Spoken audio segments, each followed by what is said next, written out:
أعوذ بالله من الشيطان الرجيم. بسم الله الرحمن الرحيم. الحمد لله رب العالمين والعاقبة للمتقين. اللهم صل على رسولك وحبيبك سيدنا ومولانا محمد. بسم الله الرحمن الرحيم. يا أيها الذين آمنوا كونوا قوامين بالقسط شهداء لله ولو على أنفسكم أو الوالدين والأقربين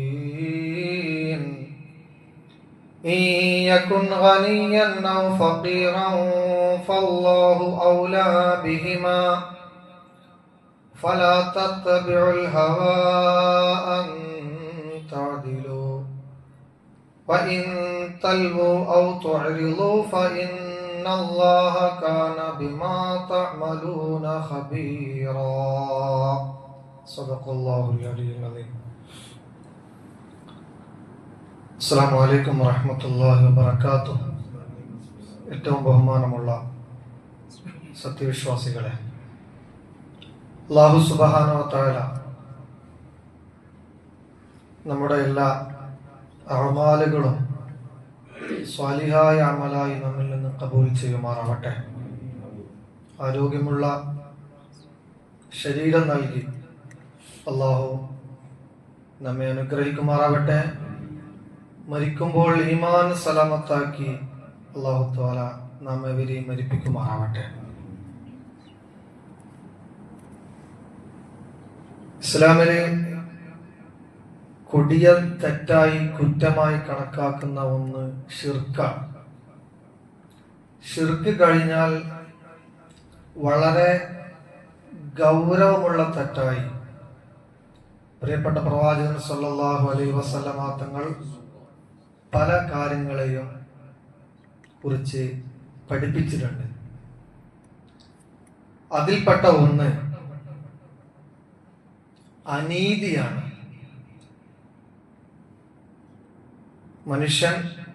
ഒരു മനുഷ്യനായി സമൂഹത്തിൽ ജീവിക്കുമ്പോൾ, കുടുംബത്തിൽ ജീവിക്കുമ്പോൾ, ഒരു രാജ്യത്ത് ജീവിക്കുമ്പോൾ, ഒരു നാട്ടിൽ, ഒരു പ്രദേശത്ത് ജീവിക്കുമ്പോൾ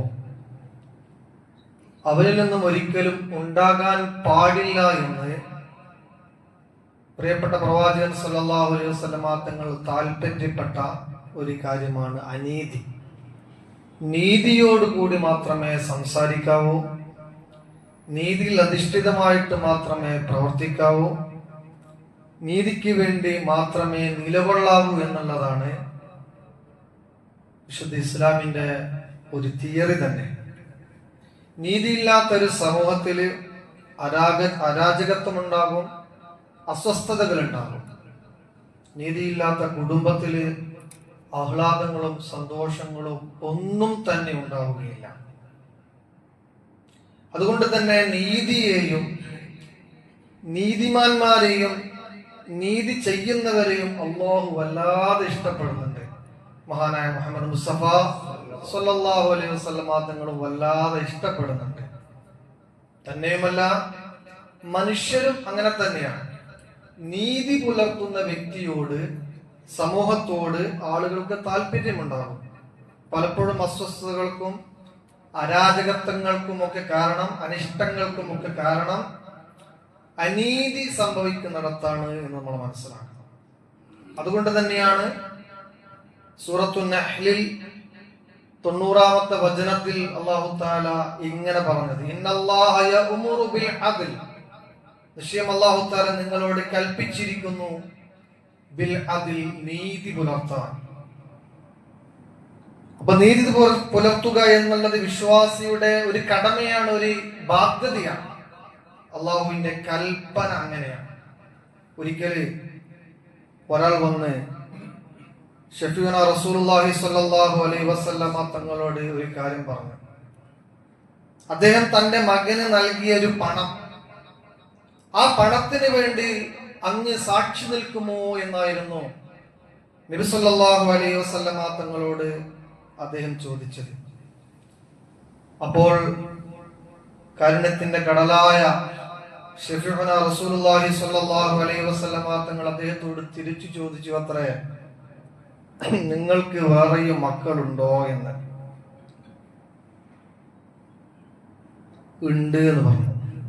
അവർക്കും സമാനമായ സമ്മാനം താങ്കൾ കൊടുത്തിട്ടുണ്ടോ എന്ന് ചോദിച്ചു. അയാൾ പറഞ്ഞു, ഇല്ല, മറ്റൊരാൾക്കും ഞാൻ അങ്ങനെ ഒരു പണം കൊടുത്തിട്ടില്ല. അപ്പോൾ മുഹമ്മദ് മുസ്തഫ സല്ലല്ലാഹു അലൈഹി വസല്ലം തങ്ങൾ പറഞ്ഞത്, ഞാൻ അനീതിക്ക് വേണ്ടി സാക്ഷി നിൽക്കില്ല എന്നാണ്. മക്കൾ എണ്ണത്തിൽ കൂടുതൽ ഉണ്ടാകുമ്പോൾ ഒരു മകന് മാത്രം ധനം കൊടുക്കുക എന്നുള്ളത് അനീതിയാണ് എന്നാണ് പ്രിയപ്പെട്ട പ്രവാചകൻ സല്ലല്ലാഹു അലൈഹി വസല്ലം തങ്ങൾ ഇതിലൂടെ പഠിപ്പിച്ചത്. ഒരു മകന് മാത്രം കൊടുത്ത ധനത്തില് സാക്ഷി നിൽക്കാൻ എനിക്കാവില്ല. അത് തെറ്റാണ് എന്നൊരു വിവരമാണ്, ഒരു അറിവാണ്, ഒരു ബോധമാണ്. നീതിബോധത്തെ കുറിച്ചുള്ള ഒരു കാഴ്ചപ്പാടാണ് 14 നൂറ്റാണ്ട് മുമ്പ് മുഹമ്മദ് മുസ്തഫ സല്ലല്ലാഹു അലൈഹി വസല്ലം തങ്ങൾ ആ സഹോദരന് കൊടുക്കുന്നത്. നീതി എന്നൊരു സംഗതിയെ കുറിച്ച് ചിന്തിക്കുക പോലും ചെയ്യാത്ത ഒരു സമൂഹത്തിലാണ് പ്രവാചകൻ ഈ അധ്യാപനം നടത്തിയത് എന്നുള്ളതർത്താണ് നീതിയുടെ പ്രസക്തി നമുക്ക് മനസ്സിലാക്കാൻ സാധിക്കുക. നബി സല്ലല്ലാഹു അലൈഹി വസല്ലം തങ്ങളുടെ ഹദീസ് ഉണ്ട്, മുസ്ലിം റളിയല്ലാഹു അൻഹു റിപ്പോർട്ട് ചെയ്ത ഹദീസ്. ഇന്നൽ മുഖ്സിതീന ഇൻദല്ലാഹി അലാ മനാബിരിൻ മിൻ നൂർ. അല്ലാഹുവിൽ പ്രകാശത്താലുള്ള മിമ്പറിലായിരിക്കും നീതിയുള്ള ആൾക്കാർ. ജീവിതത്തിൽ നീതി പുലർത്തുന്ന, രാജ്യത്ത്, നാട്ടിൽ, കുടുംബത്തിൽ നീതി പുലർത്തുന്ന ആളുകള് ഇൻദല്ലാഹി അല്ലാഹുവിന്റെ അടുക്കൽ അലാ മനാബിരിൻ മിൻ നൂർ, പ്രകാശത്താലുള്ള ഒരു മിമ്പറിലായിരിക്കും. എന്നിട്ട് നബി നിങ്ങൾ കൂട്ടി പറയാണ്, അല്ലദീന യഅദിലൂന ഫീ ഹുക്മിഹിം, അവർ അവരുടെ വിധികളിൽ, അവരുടെ വിചാരണയിൽ, അവരുടെ വിസ്താരങ്ങളിൽ അവർ നീതി പുലർത്തുന്നവരാണ്. വഅഹ്ലീഹിം, അവരുടെ കുടുംബങ്ങളിലും അവർ നീതി പുലർത്തുന്നവരാണ്. വമാ വല്ലൗ, അവർ ഏറ്റെടുത്തിരിക്കുന്ന ഓരോ കാര്യങ്ങളിലും അവർ നീതി പുലർത്തുന്നവരാണ്. അങ്ങനെ നീതി പുലർത്തുന്ന ആളുകൾക്ക് അല്ലാഹു സുബ്ഹാനഹു വ തആല സുന്ദരമായ പ്രകാശത്താലുള്ള മിമ്പർ പരലോകത്ത് വെച്ചുകൊണ്ട് വാഗ്ദാനം ചെയ്തിട്ടുണ്ട് എന്ന് ഷഫീഉനാ റസൂലുള്ളാഹി സ്വല്ലല്ലാഹു അലൈഹി വസല്ലം തങ്ങൾ പറയാണ്. അത്രമേൽ പ്രാധാന്യമുള്ള ഒരു കാര്യമാണ്. നമ്മളുടെ ഉള്ളിലൊക്കെയുള്ള ഒരു വികാരമാണ് നീതി, നീതിബോധം. നമ്മുടെ വീട്ടിലേക്ക് നമ്മൾ കയറി ചെല്ലുമ്പോ നമ്മുടെ കയ്യിൽ ഒരു 3 ചോക്ലേറ്റ് ഉണ്ട് എന്ന് സങ്കല്പിക്കുക. നമ്മുടെ 2 മക്കളാണ് വീട്ടിലുള്ളത്. അതിൽ ഒരു മകന് 2 ചോക്ലേറ്റും ഒരു മകന് 1 ചോക്ലേറ്റും കൊടുത്താൽ, ഒരു ചോക്ലേറ്റ് കിട്ടിയ കുട്ടി സ്വാഭാവികമായും ചോദിക്കും, എന്താണ് അവന് 2 എണ്ണം എനിക്ക് 1 എണ്ണം എന്ന്. കുഞ്ഞുനാളിലെ കുട്ടിയുടെ മനസ്സിൽ അന്തർലീനമായ നീതിബോധമാണത്. അവിടെയാണ് ആ നീതിബോധത്തെ പരിപോഷിപ്പിച്ച് ആ കുഞ്ഞു വളർന്നു വലുതായാൽ സമൂഹത്തിലും അങ്ങനെയുള്ള നീതിബോധങ്ങൾ ഉണ്ടാകണം. നീതിബോധങ്ങൾ നിറഞ്ഞാടുന്ന, അത് വ്യവസ്ഥാപിതമായി നടപ്പിലാക്കുന്ന സമൂഹത്തിൽ അരാജകത്വം ഉണ്ടാവൂല, അനിഷ്ടങ്ങൾ ഉണ്ടാവൂല. അത്തരം കുടുംബങ്ങൾ സന്തുഷ്ടമായ കുടുംബമായിരിക്കും. അതാണ് നബി സല്ലല്ലാഹു അലൈഹി വസല്ലം തങ്ങൾ പറഞ്ഞത്, വഅഹ്ലീഹിം, കുടുംബത്തിൽ നീതി പുലർത്തുക. കുടുംബത്തിൽ നീതി പുലർത്തുന്നവനും ഉന്നതമായ സ്ഥാനമുണ്ട് എന്ന് പറഞ്ഞത്. ഉമർ ഖത്താബ് റളിയല്ലാഹു അൻഹുവിന്റെ പ്രസിദ്ധമായ സംഭവമുണ്ട്. അദ്ദേഹം ഗ്രാമീണരായ നാട്ടിലെ ഗ്രാമീണ അന്തരീക്ഷത്തിൽ ജീവിക്കുന്ന ഒരു മനുഷ്യന്റെ അടുത്ത് നിന്ന് ഒരു കുതിരയെ വാങ്ങി. പക്ഷേ പിന്നീട് നോക്കുമ്പോ ഉമർ ഖത്താബ് റളിയല്ലാഹു അൻഹു ഉദ്ദേശിച്ചതുപോലെ കുതിര അത്ര പെർഫോമൻസ് അല്ല. അപ്പോൾ ഉമർ ഖത്താബ് ആ ഗ്രാമീണനെ പോയി കാണുകയും സംസാരിക്കുകയും ചെയ്തിട്ട് പറഞ്ഞു, അതിന് കുറെ ന്യൂനതകളുണ്ടല്ലോ, അത് താങ്കൾ ഒന്ന് തിരിച്ചെടുക്കണം. അപ്പോൾ ഈ ഗ്രാമീണൻ പറഞ്ഞു, ഞാൻ താങ്കൾക്ക് തരുന്ന സമയത്ത് അങ്ങനെ ഒരു ന്യൂനതയും അതിനില്ല. അപ്പോൾ ഉമർ ഖത്താബ് റളിയല്ലാഹു അൻഹു ഖലീഫയാണ്, അദ്ദേഹം പ്രതിസന്ധിയിലായി. അദ്ദേഹം പറഞ്ഞു, എന്നാൽ നമുക്ക് ഈ വിഷയത്തിൽ ഒരു മധ്യസ്ഥനെ വെക്കാം.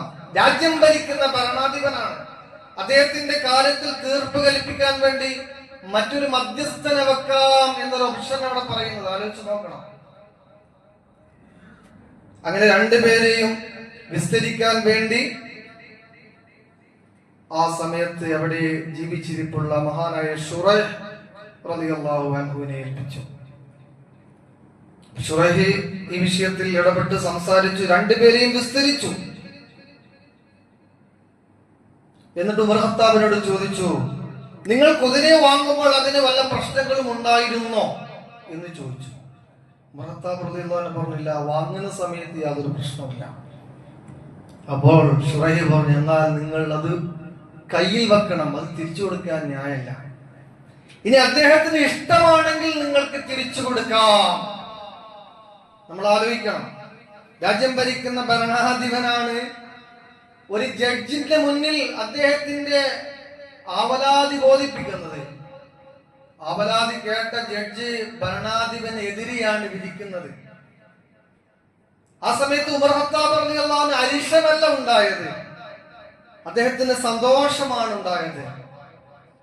അദ്ദേഹം പറഞ്ഞു, ഇങ്ങനെയാകണം വിധികർത്താക്കൾ, നിങ്ങൾ കൂഫയിലേക്ക് പോകണം, അവിടെ നിങ്ങളെ നാം ഖാദിയായി നിയോഗിച്ചിരിക്കുന്നു എന്നാണ് നീതിമാനായ ഭരണാധിപൻ ഉമർ ഖത്താബ് റളിയല്ലാഹു അൻഹു പറഞ്ഞത്. അതാണ് ഇസ്ലാമിന്റെ ഒരു നീതി, അത് പ്രാക്ടിക്കലാക്കാനുള്ളതാണ്. മുസ്ലിമായ ഒരാൾ ഭരണകർത്താവായാൽ അവൻ ഏത് പൊളിറ്റിക്സിലായാലും ഏത് ജനാധിപത്യത്തിലായാലും, അയാൾ ഭരണകർത്താവാണോ, അയാൾ മെമ്പറാണോ, അയാൾ പഞ്ചായത്ത് പ്രസിഡന്റാണോ, അയാൾ ജില്ലാ പഞ്ചായത്തിന്റെ പ്രസിഡന്റാണോ, MLA ആണ്, MP ആണോ, മന്ത്രിയാണോ, മുഖ്യമന്ത്രിയാണോ, ഈ ഒരു ക്വാളിറ്റി അവരിൽ ഉണ്ടാകണം എന്നതാണ്. അത് മുസ്ലിം അല്ലാത്ത ആളുകളിലും അത് ഉണ്ടാകണം, ഭരണകർത്താക്കളിൽ അത് ഉണ്ടാകണം. അവിടെയാണ് സുരക്ഷിതത്വമുള്ള സമൂഹം ഉണ്ടാകുക. അവിടെ അരാജകത്വം ഉണ്ടാവില്ല, അസ്വസ്ഥതകൾ ഉണ്ടാവില്ല, ആർക്കും അനിഷ്ടങ്ങളും ഉണ്ടാവുകയില്ല. 6-ാം നൂറ്റാണ്ട് എന്ന് പരിഹസിക്കുന്ന ഇസ്ലാമികമായ ചരിത്രത്തിലാണ് ഇതുള്ളത്. എന്നാലോ 6-ാം നൂറ്റാണ്ടിനെ പരിഹസിക്കുന്ന പുതിയ കാലഘട്ടത്തിലെ ചില ആളുകളൊക്കെ ഭരണം നടത്തുന്ന രീതികൾ നമ്മൾ കാണുന്നുണ്ട്. ചില വിധികർത്താക്കളൊക്കെ വിധി പ്രസ്താവിക്കുന്ന രീതികൾ നമ്മൾ മനസ്സിലാക്കുന്നുണ്ട്, നമ്മൾ കേൾക്കുന്നുണ്ട്. അവിടെയാണ് നീതി എന്ന ഒരു കാര്യം വളരെ പ്രസക്തമായിട്ട് മാറുന്നത്. വേണ്ടുവോളം ബീഫ് കഴിക്കാനും വിൽപ്പന നടത്താനും അത് കയറ്റി അയക്കാനുമുള്ള നിയമപരമായ എല്ലാ പിന്തുണയുമുള്ള ഒരു രാജ്യത്താണ് നമ്മൾ താമസിക്കുന്നത്. ബീഫ് ഇറച്ചി കഴിക്കൽ തെറ്റൊന്നുമല്ല നമ്മുടെ നാട്ടില്. അതിന്റെ അത് വേണ്ടുവോളം കയറ്റുമതി ചെയ്യുന്നുണ്ട് എന്ന രാജ്യത്ത്. അങ്ങനെയുള്ള രാജ്യത്ത് ബീഫ് കഴിച്ചു എന്നതിന്റെ പേരിൽ, അല്ലെങ്കിൽ പശുവിനെ അറുത്തു എന്നതിന്റെ പേരിൽ 2 മനുഷ്യരെ ജീവപര്യന്തം ശിക്ഷയ്ക്ക് വിധിച്ചു എന്നുള്ളതാണ് കഴിഞ്ഞ ആഴ്ച നമ്മൾ കേട്ട വാർത്ത. അത്രമാത്രം അനീതിയാണത്. 2 പേരെ UP-യില് പശുവിറച്ചി കഴിച്ചു എന്നതിന്റെ പേരിലോ, അല്ലെങ്കിൽ ബലി നൽകി എന്നതിന്റെ പേരിലോ, ബലി അറുത്തു എന്നതിന്റെ പേരിലോ ജീവപര്യന്തം തടവിന് വിധിച്ചു, പശുവിനെ അറുത്തതിന്റെ പേരിൽ. എന്നാലോ പശുവിനെ അറുത്തു എന്നതിന്റെ പേരിൽ മനുഷ്യരെ അടിച്ചു കൊന്ന ഒരു കേസ് പോലും ഈ രൂപത്തിൽ ശിക്ഷയ്ക്ക് വിധിക്കപ്പെട്ടിട്ടില്ല എന്നുള്ളതും നമ്മൾ മനസ്സിലാക്കണം. ഇതിന്റെ ഒരു സംഭവം തുടങ്ങിയ 2015 എല്ലാവരും നമ്മളെ ശ്രദ്ധയിൽപ്പെട്ടിട്ടുണ്ടാവും. UP-യിലെ ദാദ്രയിൽ ബലിപെരുന്നാളിന്റെ ദിനത്തിൽ ബീഫ് സൂക്ഷിച്ചു എന്ന് പറഞ്ഞ് മുഹമ്മദ് അഖ്ലാഖ് എന്ന പാവപ്പെട്ട ആ നാട്ടിലെ പൗരപ്രമുഖനായ ഒരു മനുഷ്യനെ അദ്ദേഹത്തിന്റെ വീട്ടിൽ കയറിയിട്ട് പുറത്തിറക്കിയിട്ട് അദ്ദേഹത്തെയും അദ്ദേഹത്തിന്റെ മകനെയും അടിച്ചടിച്ച് പരിക്കേൽപ്പിച്ചു. ആ അടിയുടെ ആഘാതത്തിൽ അഖ്ലാഖ് പിന്നീട് മരണപ്പെടുകയാണ് ചെയ്തത്. അപ്പൊ ബീബിനെ സൂക്ഷിച്ചു എന്നൊരു വിളംബരം അടുത്തുള്ള ക്ഷേത്രത്തിൽ നിന്നാണ് പോലും ഉയർന്നത്. ആലോചിച്ച് നോക്കണം. അത്രമേൽ വർഗീയമായി ഒരു സമുദായത്തെ ഇല്ലായ്മ ചെയ്യാണ്. എന്നിട്ട് ആ വിധി 2025 വന്നപ്പോൾ അങ്ങനെ ഒരു സംഭവം നടന്നിട്ടില്ല. അത്ര പ്രതികളൊക്കെ രക്ഷപ്പെട്ടു. അനീതി നിറഞ്ഞാടുന്ന ഒരു രാജ്യത്തിന്റെ ഒരു സാഹചര്യം. അങ്ങനെ മോബ് ലിഞ്ചിങ് എന്ന് പറയുന്ന തല്ലിക്കൊലകള് 100ന് മുകളിൽ നമ്മുടെ രാജ്യത്ത് നടന്നു. എല്ലാം അനാവശ്യമായിട്ട്, ഒരു ന്യായവുമില്ലാത്ത രൂപത്തിൽ. ഒന്നിൽ പോലും ഇതുവരെ കൃത്യമായ ന്യായയുക്തമായ വിധി നടപ്പിലായിട്ടില്ല എന്നുള്ളതാണ് നമ്മളെ അത്ഭുതപ്പെടുത്തുന്ന, അല്ലെങ്കിൽ നമ്മളെയൊക്കെ സങ്കടപ്പെടുത്തുന്ന കാര്യം. ഇവിടെയാണ് നമ്മൾ ആലോചിക്കേണ്ടത്. നീതി അത് വളരെ പ്രധാനപ്പെട്ട ഒരു കാര്യമാണ്. അതില്ലായ്മ ചെയ്യപ്പെടുന്നിടത്താണ് അസ്വസ്ഥതകളും അരാജകത്വങ്ങളും സംഭവിക്കുക. അതൊരു മേഖലയിൽ ഇങ്ങനെ നടന്നുകൊണ്ടിരിക്കുകയാണ്. മൊത്തം അനീതിയിൽ അധിഷ്ഠിതമായ ഒരു പുതിയ യുഗമാണ് ഇവിടെ എന്ന് നമ്മൾ പറയാതിരിക്കാൻ നിർവാഹമില്ല. ഈ അനീതിയുടെ ഏറ്റവും വലിയ പ്രസരണം സംഭവിക്കുന്നത് മാധ്യമ ലോകത്തിലാണ്. കാരണം മാധ്യമങ്ങൾ പറയുന്നത് സത്യമായിട്ട് നമ്മളൊക്കെ വിശ്വസിക്കുകയാണ്. ഈ പറയുന്ന ഞാനും കേൾക്കുന്ന നിങ്ങളൊക്കെ മാധ്യമങ്ങൾ പറയുന്ന അറിയാണ്ട് വിശ്വസിച്ചു. നിരന്തരം ഒരു നുണ പറഞ്ഞത് സത്യമാണോ എന്ന് നമുക്ക് തോന്നിപ്പോകും. മാധ്യമ ലോകത്ത് വിചാരണകളും അനീതികളും ആ വിധികൾക്ക് വേണ്ടിയുള്ള പ്രസ്താവനകളും ഒക്കെ ഇങ്ങനെ കണ്ടുകൊണ്ടിരിക്കുകയാണ് നമ്മൾ.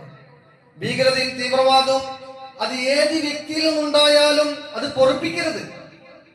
അവരാരും ന്യായീകരിക്കാനും പാടില്ല. പഹൽഗാമിൽ സ്ഫോടനം നടത്തിയെന്ന് പറയപ്പെടുന്നത് മുസ്ലിമീങ്ങളാണെങ്കിൽ അവർ ഭീകരന്മാരെ തന്നെയാണ്. അവർ ഒറ്റപ്പെടുത്തണം. അവർ ഇസ്ലാമുമായി യാതൊരു ബന്ധവുമില്ല. പാവപ്പെട്ട ഒരു മനുഷ്യന്റെ ജീവനെടുക്കാൻ ഒരാൾക്കൊരു അധികാരമില്ല. മുസ്ലിം ആണെങ്കിൽ ഇസ്ലാമുമായി യാതൊരു ബന്ധമില്ലാത്ത, കുലബന്ധമില്ലാത്ത ആളാണ്. ഇത് ഉച്ചസ്ഥലം പറയാൻ നമുക്ക് സാധിക്കും. ഖുർആന്റെയും ഹദീസിന്റെ അടിസ്ഥാനത്തിൽ ഇസ്ലാമുമായിട്ട് അവർക്ക് യാതൊരു ബന്ധമില്ല. ഇപ്പോൾ ഡൽഹിയിൽ നടന്ന സ്ഫോടനവും മുസ്ലിം ആണെങ്കിൽ അവൻ മുസ്ലിം അല്ല എന്ന് പോലും നമുക്ക് പറയാം. അത്രയും ഗുരുതരമായിട്ടും അത്രയും പാതകമായിട്ടുമാണ് കൊലപാതകത്തെ ഖുർആൻ പറഞ്ഞത്. അതിന് ആരും ഒരു മുസ്ലിമും ന്യായീകരിക്കില്ല. എന്നാലോ അങ്ങനെ തൊപ്പി വെച്ച താടി വെച്ച ഒരാളെ പിടിക്കപ്പെടുന്നു. വസ്തുതകൾ നമ്മൾ അറിയില്ല. പിടിക്കപ്പെട്ടു കഴിഞ്ഞാൽ അയാളുടെ പേര് മുസ്ലിമും അയാളുടെ പ്രത്യയശാസ്ത്രം ഇസ്ലാമുമായിട്ട് മാറും. ഇസ്ലാമിക തീവ്രവാദം, ഇസ്ലാമിക ഭീകരത എന്നാ പറയാം. ഈ ഒരു നുണ ആരാണ് പറയുന്നത്? മാധ്യമങ്ങളാണ്. അത് അനീതിയല്ലേ? ആലോചിച്ച് നോക്കൂ. സംജോത എക്സ്പ്രസില്, മക്ക മസ്ജിദില്, മലാഗാവിലൊക്കെ സ്ഫോടനം നടത്തിയത് ഹിന്ദു പേരുള്ള ആളുകളല്ലേ? മുസ്ലിമായ നമ്മൾ ഒരിക്കലും അവരുടെ ഹിന്ദു മതവിശ്വാസികൾ ഹിന്ദു ദർശനത്തിന്റെ പേരിൽ ചെയ്തു എന്ന് പറയില്ല. കാരണം നമ്മളെ നീതിബോധമാണ്. പക്ഷെ പല ആളുകളും പറയുന്നു. നമ്മളെ പക്ഷെ ഹിന്ദുത്വ എന്ന് പറയും. അത് ഫാസിസമാണ്. സന്യാസിയായിരുന്നു ചെയ്തത്. പക്ഷെ അത് ഹിന്ദു മതത്തിന്റെ പേരിൽ ചാർത്തപ്പെടുന്നുണ്ടോ? കളമശ്ശേരിയിൽ ടൈം ബോംബ് പൊട്ടി കേരളത്തിന്റെ ചരിത്രത്തിൽ 9 പേര് മരിച്ചു. പാടില്ലാത്ത സംഭവമാണ്. ചെയ്ത് ക്രിസ്ത്യനെയല്ലേ? നമ്മളാരെങ്കിലും ക്രിസ്തു മതമാണ് അതിന്റെ പിന്നിലെന്ന് പറയുന്നുണ്ടോ? പക്ഷെ എന്തുകൊണ്ടാണ് മുസ്ലിം നാമധാരികളായ ആളുകൾ മാത്രം ചെയ്യുമ്പോൾ ഇസ്ലാമിന്റെ പേരിൽ അത് പറയുന്നത്? ഇപ്പൊ പുതിയത് വൈറ്റ് കോളർ ജിഹാദ് എന്നാ പറയാം. ഏതോ കുറച്ച് ഡോക്ടർമാര് അവരുടെ പേരിലാണ് ആരോപണങ്ങൾ. ആയിക്കോട്ടെ, ആരോപിച്ചോ ശിക്ഷിച്ചോ വിധിച്ചോ കുഴപ്പമില്ല. പക്ഷെ അത് ഇസ്ലാമിന്റെ പേരിൽ, ജിഹാദ് എന്ന പേരിൽ എന്തിനു പറയുന്നു എന്ന് മാധ്യമ ലോകത്തോട് നമുക്ക് ചോദിക്കേണ്ടി വരികയാണ്. നമ്മൾ വളരെ മതനിരപേക്ഷമായിട്ട് വാർത്തകൾ വായിക്കുന്ന കുറെ ആളുകളുണ്ട് നമുക്ക്. അവരെ നമ്മൾ വിശ്വസിച്ചു പോകും. പക്ഷെ അവരുടെ വായിൽ നിന്നൊക്കെ വരുന്നത് വളരെ കൃത്യമായ വിദ്വേഷവും അനീതിയുമാണ് എന്ന് നമ്മൾ മനസ്സിലാക്കണം. അപ്പോ ഈ അക്രമങ്ങളിലും അതേപോലെ തന്നെ ഭീകര പ്രവർത്തനങ്ങളിലും ആര് പങ്കെടുത്താലും അതിനെതിരെയാണ് പറയേണ്ടത്. അവിടെ ഒരു മതത്തെ മാത്രം വളരെ കൃത്യമായി ലാക്കാക്കിക്കൊണ്ട് ലക്ഷ്യമാക്കിക്കൊണ്ട് പറയൽ അനീതിയാണ്. അങ്ങനെ പറയുന്നിടത്താണ് സമൂഹത്തിൽ അരാജകത്വം ഉണ്ടാകാം. പരസ്പര സ്നേഹത്തിൽ കഴിയുന്ന ആളുകൾ അകന്നു പോവുക. ആലോചിച്ച് നോക്കൂ. പുതിയ കാലഘട്ടത്തിൽ നമ്മുടെ സാമൂഹിക മതസൗഹാർദ്ദത്തിന്റെ അന്തരീക്ഷം ഇങ്ങനെയുള്ള ചില വാക്ക് പ്രയോഗത്തിലൂടെയാണ് നഷ്ടപ്പെട്ടുകൊണ്ടിരിക്കുന്നത്. അത് നമ്മൾ തിരിച്ചു പിടിക്കണം. അതുകൊണ്ട് തന്നെ എത്രമാത്രം നമ്മെ അരിശപ്പെടുത്തുന്ന, വേദനിപ്പിക്കുന്ന, പ്രകോപനം ഉണ്ടാക്കുന്ന എത്ര വലിയ ആരോപണങ്ങൾ ആര് നടത്തിയാലും നമ്മൾ ഒരിക്കൽ പോലും മതത്തിന്റെ പേരിൽ, ആദർശത്തിന്റെ പേരിൽ മറ്റൊരു പ്രത്യയശാസ്ത്രത്തിനെ കുറ്റപ്പെടുത്താൻ പാടില്ല. അത് അനീതിയാണെന്നാണ് ഖുർആൻ പറയുന്നത്. നിങ്ങൾക്ക് ഇഷ്ടമില്ലാത്ത ഒരു പ്രത്യയശാസ്ത്രത്തിന്റെ ആളുകൾ നിങ്ങളോട് എന്തെങ്കിലും പറഞ്ഞു എന്ന് കരുതിയിട്ട് അവരോട് നിങ്ങൾ അനീതി കാണിക്കരുത് എന്നാണ് ഖുർആൻ പറയുന്നത്. അത്രമാത്രം അനീതിക്കെതിരെ നിൽക്കണം, നീതിക്ക് വേണ്ടി നിലനിൽക്കണമെന്നാണ് അല്ലാഹു സുബ്ഹാനഹു വ തആല പറയുന്നത്. ഖുർആൻ പറയുന്നു, യാ അയ്യുഹല്ലദീന ആമനൂ കൂനൂ ഖവ്വാമീന ബിൽ ഖിസ്തി ശുഹദാ. സത്വിശ്വാസികളെ, കണിശമായി നിങ്ങൾ നീതി പുലർത്തണം. ഈ നീതി നമ്മുടെ ഓരോ നിർവഹണ മേഖലകളിലും, ഞാനൊരു കുടുംബനാഥനാണെങ്കിൽ കുടുംബിനിയോട് കാണിക്കേണ്ട നീതി, ഭാര്യമാർ 2-3 ഉണ്ടെങ്കിൽ അവർക്കിടയിൽ നടത്തേണ്ട നീതി, നേരത്തെ പറഞ്ഞതുപോലെ പ്രിയപ്പെട്ട പ്രവാചകൻ സല്ലല്ലാഹു അലൈഹി വസല്ലം തങ്ങൾ പറഞ്ഞതുപോലെ മക്കൾ 2-ൽ കൂടുതൽ ഉണ്ടെങ്കിൽ അവർക്കിടയിൽ നടത്തേണ്ട നീതി, ഒരു ഭരണാധിപൻ ഭരണീയർക്കിടയിൽ നടത്തേണ്ട നീതി, ഒരു തൊഴിലുടമ തന്റെ തൊഴിലാളികളോട് കാണിക്കേണ്ട നീതി, തൊഴിൽ സംരംഭകൻ തന്റെ തൊഴിലാളികളായ ആളുകളോട് കാണിക്കേണ്ട നീതി. അവിടെയൊക്കെ അനീതി നാം പ്രവർത്തിക്കുന്നുവെങ്കിൽ അതത്രമേൽ കുറ്റകരമായ കാര്യമാണ് എന്നാണ് മഹാനായ മുഹമ്മദ് മുസ്തഫ സല്ലല്ലാഹു അലൈഹി വസല്ലം തങ്ങൾ നമ്മെ പഠിപ്പിച്ചത്. ഫഇന്നല്ലാഹ കാന ബിമാ തഅമലൂന ഖബീറ എന്ന് പറഞ്ഞ സൂറത്തുൽ നിസായിലെ 135-ാമത്തെ വചനം അവസാനിപ്പിക്കുന്നുണ്ട്. അല്ലാഹു സുബ്ഹാനഹു നിങ്ങൾ ചെയ്തുകൊണ്ടിരിക്കുന്ന ഓരോ കാര്യങ്ങളും അറിയുന്നു, മനസ്സിലാക്കുന്നു. അതുകൊണ്ട് നിങ്ങൾ നീതി പുലർത്തുക, നിങ്ങളുടെ കുടുംബത്തിലും നിങ്ങളുടെ നാട്ടിലും നിങ്ങൾ ഉള്ള ഇടങ്ങളിലുമൊക്കെ എന്നാണ് ഖുർആൻ പറഞ്ഞു വെക്കുന്നത്. അല്ലാഹു സുബ്ഹാനഹു വ തആല നമ്മുടെ എല്ലാ പ്രവർത്തനങ്ങളിലും നിന്നൊക്കെ പുലിച്ചുമാറാവട്ടെ. എല്ലാ പ്രശ്നങ്ങളും അല്ലാഹു നമ്മിൽ പരിഹരിച്ചു തരുമാറാവട്ടെ. അല്ലാഹു നല്ല ആരോഗ്യം നൽകി നമ്മെ അനുഗ്രഹിക്കട്ടെ. അസ്സലാമു അലൈക്കും വറഹ്മത്തുള്ളാഹി വബറകാതുഹു.